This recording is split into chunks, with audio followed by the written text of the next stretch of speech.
Our focus in the bye week was definitely just focusing on ourselves, our fundamentals. Spent a lot of time on special teams. Spent a lot of time, good on good, getting some younger guys some reps. We didn't do any scout work or anything like that. We just wanted to really harp on who we are and how to be a better version of ourselves to prepare us for the stretch run of the season. So we took some time to get healthy. We took some time to hit the weight room hard. And we definitely got a lot out of those days that we were on the field, so we were pretty happy with that. I think where the league is right now, obviously, is I don't think we're very surprised through 3 weeks or 4 weeks because there's still a ton of football to play. I think you saw some teams shaking the rust off from early on. Obviously, you've got some teams now that have a bye week earlier than others, so they're taking advantage of that. So I think right now it's kind of what we expect every week. It's a gauntlet. It's a week in, week out. Any team has a chance to win the football game. It all comes down to preparation and health and obviously execution on Saturdays. So, I think for us, we're just got to stay focused on what we can control, and that's going 1-0 every week. Every semester, like our goal as a team is to do a team community day. Obviously in the fall, when we're in season, it's a little more constricted to the bye week and when we can get that accomplished. But I thought this year we did a good job because we had a theme to it. It was the youth. It was kids in the area in the Brockton, Easton communities that we wanted to spend time with and help, just make their day a little bit better if possible. And obviously, football is somewhat under attack, especially with some youths in America now. So I think it's important for us to be out there and be advocates of our college, of our football program and our athletic department, and just spend some quality time with some kids and make their days a little bit better. We volunteered in the morning at the Children's Museum in Easton, reading to some young kids and their families, building some arts and crafts with them. We also went and did recess with Trinity Catholic Academy in Brockton. I kind of told the guys that for some of these kids, recess is the most fun they have all day. So a lot of pressure on them to perform. So that was a blast. In the afternoon, we ended up going back to Trinity Catholic Academy for their after-school program, and that's more K through 8.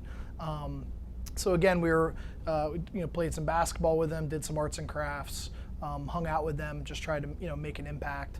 And we also volunteered at the Boys and Girls Club of Brockton at their after-school program. They have a teen center, they have a homework center that we volunteered in, and they also have an open gym where they play some basketball and stuff like that. So our guys had a blast. It was really cool to see them just embrace the situation and have fun. And I think we got some pretty glowing reports back from our guys on the impact it left on them, and hopefully we did the same with those that we were involved with. Matt, obviously on the field, has done an amazing job for us throughout the course of his career. I think the things that are definitely highlighted by this nomination, which he's very well deserving of, is the work that he does in the classroom. I mean, he's a tremendous student, and also the work that he does in his community. I mean, he works every summer since he graduated from high school, and he probably even did it while he was in high school. He's worked for some summer camps and some day camps as counselors, mentoring and monitoring the progress of youths in his area. And where he grew up, and I'm sure some of the families that are recognizable of him too. So that's really cool. Then obviously his involvement here, whether it's with some of the programs on campus, with some of the community engagement that we've done as a team. So it's really cool to have a guy that is excelling so much in other areas, and obviously kind of a symbol for who we're trying to be as a team. So I think it's great to highlight that. It's great to see him recognized for that, because I want our guys to see that, hey, it is possible to excel on the field, in the classroom, and do a great job in your community and be a really well-rounded person. And Matt's the embodiment of that.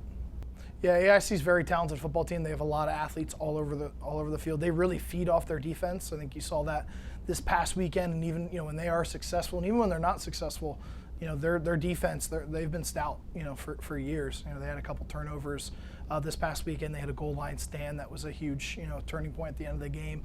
So I think really for us, it's a situation where we have to stay obviously within ourselves. We have to limit mistakes with the football and without the football, because they definitely do a great job of feeding off of that. They've got some really talented playmakers that they can get the football to. They've had 2 quarterbacks, a transfer and another guy that was a returner that played a little bit for them, and they're playing well at the quarterback position. They can run it, they can throw it.